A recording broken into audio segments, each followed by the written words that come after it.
Napakarami nga palang bunga ng kalamyas ngayon kaya naman naisipan ko nga na manguha ng kinason. At masarap yung ilahok dyan tapos gagataan. Naku, swabe pang pulutan, este pang ulam.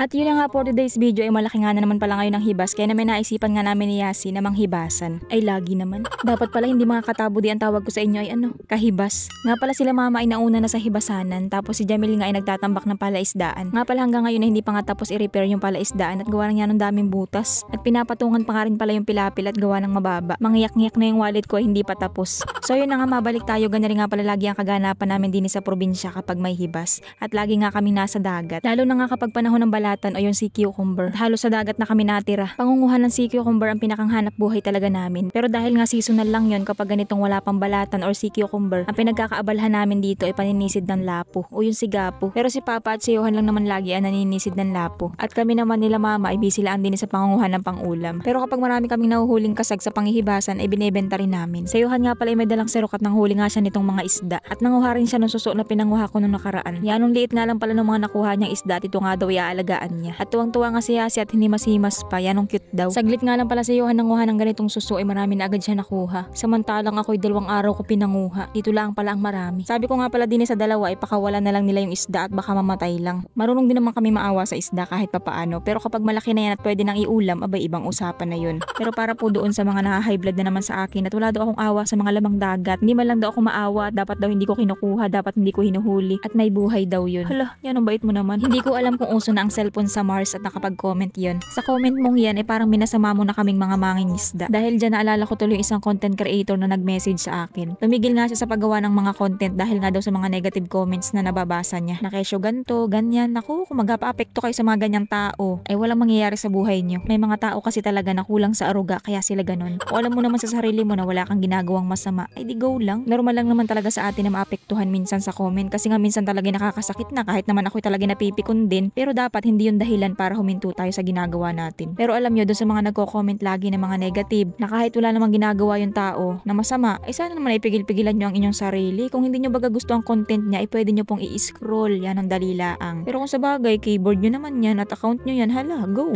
Pero yun na nga at mabalik tayo sa usapan at parang napapalayo na naman tayo. Ay kayo inakwento ko lang at gawa ng mamaya na naman ay wala na naman akong maiisip na sabihin din eh. Pampahaba lang yun ng video.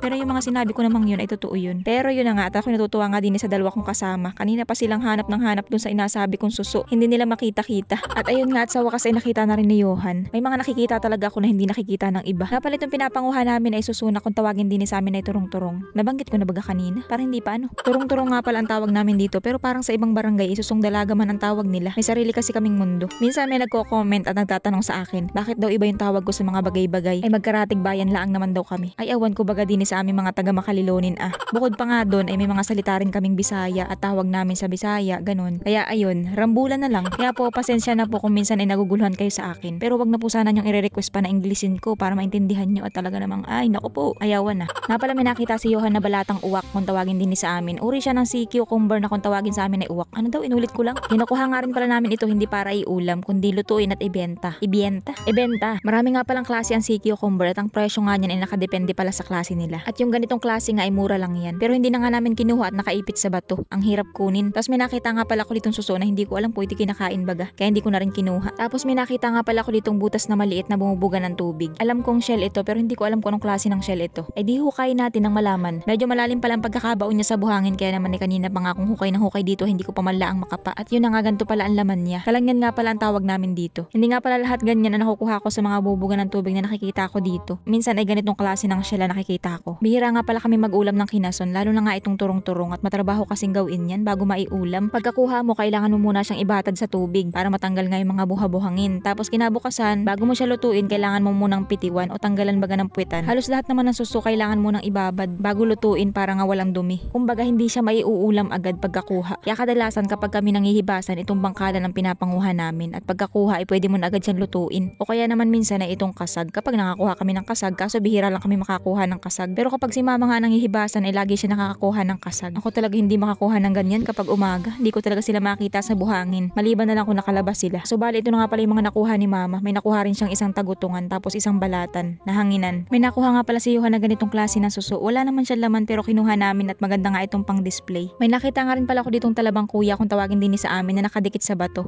Kinuha ko na rin at masarap nga pala ang lasa niyan. Parang kalasa siya ng scallops. Nga pala si Johan at si Yasi ay sanay na nga pala yan sa dagat. Palagi namin silang kasama kapag kami nangihibasan at kahit kapag kami naghahanap buhay sa dagat ay kasama rin sila. Lalo na kapag panahon ng sea cucumber ay lagi kami nasa dagat. Doon din kami natutulog. Ganyan din kami nung kami mga bata pa nung iba ko pang kapatid. At si Yasi nga naman talaga lumapit pa sa camera para ipakita yung kanyang nakuha. Tumataib na nga pala at yan ang lakas na nga ng agos. Sila mama nga pala pauwi na at ako nga pala hindi pa. At ako hindi pa yung mga nakukuha kong suso. Paano ta ang inuna ipagsiselfon? Napakaganda nga pala ngayon ng panahon at kalmado ang tubig. Tapos hindi rin ganun kainit. Tapos si Yasi nga hindi nakatiis at naglangoy na. At tuwang-tuwa nga sa buhangin ay parang asong nagkukutkot. May nakita nga pala kong si urchins na nakatihan. Ang tawag nga pala namin dito ay dapag. Tapos yung kulay itim yun ang tinatawag namin tuyom o salungo. Madalang na nga pala ako makatikim ng ganito at parang nga naubos na yung mga ganito dito sa amin. Gawa ng bumagyo. Kaya naman bubuksan ko nga ito para makatikim naman ulit ako ng ganito. Kaso nga ay wala naman laman. Wala kasing buwan. Umuwi na nga pala sila mama at taib na nga at ako ngayon nagpatuloy pa rin din sa panghihibasan at dadagdagan ko pa nga yung aking mga susong nakuha. At may nakita nga ako ditong para siyang bukon pero hindi naman siya yung bukon na kinakain namin. Sa unang tingin para lang siya bagang patay pero buhay siya. Yung ganito nga palang klase ng karaba hindi namin yan kinakain at itsura pa lang ay parang lason na. Ano kaya nasa isip ko dyan at ako'y biglang napakending. Sobrang bilis nga palang tumaas ng tubig at kukunti na nga lang agad yung matatanaw mong bato. At pauwi na nga pala ako tas may nadaanan nga ako ditong gutos. Ayan no, hindi lang siya masyadong halata pero gutos yan. Ayun nakadikit sa bato. Medyo nakakatakot nga silang damputin kapag nakadikit silang ganyan sa bato tapos may tubig. Nakatakot yung itsura nila. Hindi naman sila masyadong masakit makakagat. Sakto lang.